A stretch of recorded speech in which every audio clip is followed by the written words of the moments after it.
پھر دن ہوا پرانی رات کا، کرے سو شکر ہم خدا کی ذات کا، خدا کی ذات کا نیا پھر دن ہوا۔ آج کی آیت: انسان کی ہر ایک روش اس کی نظر میں راست ہے، پر خداوند دلوں کو جانتا ہے۔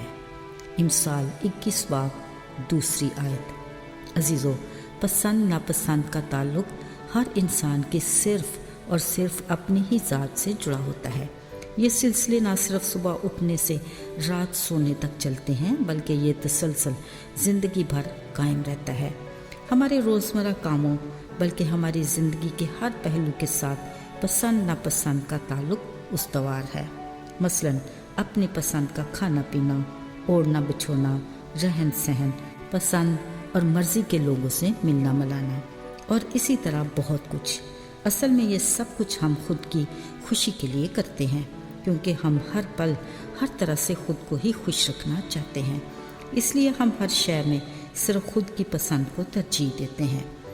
بعض اوقات ہماری پسند مایوسی اور ناکامی کا باعث بھی بنتی ہے، مگر پھر بھی ہم اپنی ہی پسند کو پسند کرتے ہیں، اور ایسا ہوتا بھی ہے۔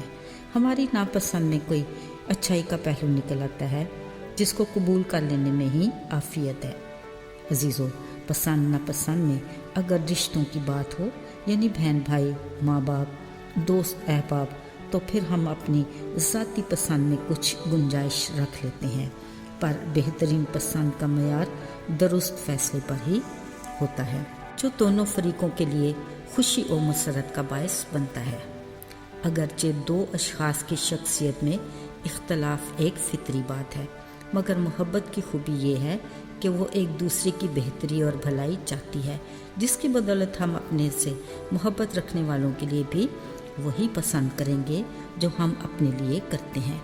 والدین کا اپنی اولاد کے لیے پسند ناپسند کا معیار بھی محبت ہی ہے، جس میں فرمانبرداری کا عنصر شامل ہو کر ان کے معیار کو اور بھی زیادہ بہتر بنا دیتا ہے۔ عزیزو، پسند ناپسند کے معاملے میں میاں بیوی کا رشتہ بڑی اہمیت کا حامل ہے۔ گو یہ مختلف خاندانوں سے آئے دو افراد کے ملاپ سے بنتا ہے، جو ماحول، حالات، تربیت اور فطرت کے لحاظ سے قطعاً مختلف ہوتے ہیں۔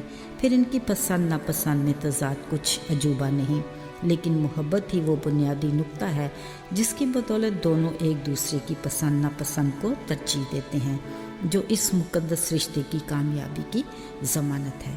رہی دوستی، تو یہ رشتہ بھی انسانی رشتوں میں اہم درجہ رکھتا ہے۔ بلا شبہ ہر انسان کی زندگی کی کتاب میں خود غرضی یا بے لوث دوست کی داستان کا ذکر ضرور ملتا ہے۔ اس رشتے کو بھی پسند ناپسند کے تعلق سے برقرار رکھا جاتا ہے، اور اس کی بنیاد محبت ہی ہے۔ عزیزو، پسند ناپسند کے اصول کی بنیاد محبت ہے۔ اسی بنیاد سے ہی ہر انسانی رشتہ استوار کیا جاتا ہے، اور اسی بنیاد کی مضبوطی کی پرکھ خدا کے کلام سے ہی ممکن ہے۔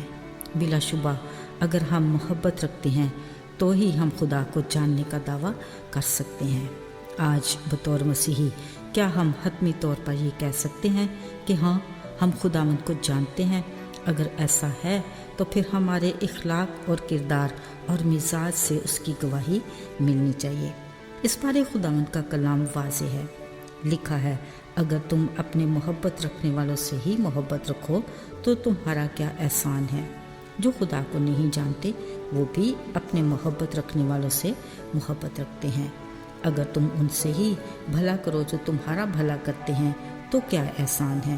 جو خدا کو نہیں جانتے وہ بھی ایسا ہی کرتے ہیں۔ عزیزو، کیا ایسا نہیں کہ ہم انہی کو سلام کرتے ہیں جو ہمیں کرتے ہیں، دعا بھی انہی کو دیتے ہیں جو ہمارے حق میں دعا کرتے ہیں، اور عزت بھی انہی کی جو ہمیں عزت دار سمجھتے ہیں، اور ہمارے دسترخوان کے مہمان بھی وہی جو بدلے میں ہمیں بھی کھلا سکیں۔ شاید یہ سب کچھ ہمارے لیے چھوٹی بات ہو، مگر یقین کیجئے اس کے اثرات بہت بڑے اور گہرے ہیں۔ اگر تو میرے نام کے ساتھ مسیحی لکھا ہے، صرف یہ کافی نہیں۔ ہمیں عملی مسیحی کا کردار ادا کرنا ہے اور جو اس کی پسند ہے روحانی زندگی میں اس کی پسند ناپسند کو ترجیح دینا انتہائی ضروری ہے۔ آئیے دعا کریں۔ اے آسمانی باپ، ہماری مدد کر کہ ہم اس راہ پر چلیں جس پر تو ہمیں چلانا چاہتا ہے، اور وہ کام کریں جو تجھے پسند ہو اور جس میں تیری خوشی ہو۔ ہمیں دیانتدار اور صابر بنا اور توفیق عطا کر کہ ہم وفاداری سے یسوع کی تعلیم کی پیروی کریں، آج بھی اور ہر روز جب تک ہم زندہ ہیں۔ یسوع کے مبارک نام میں آمین۔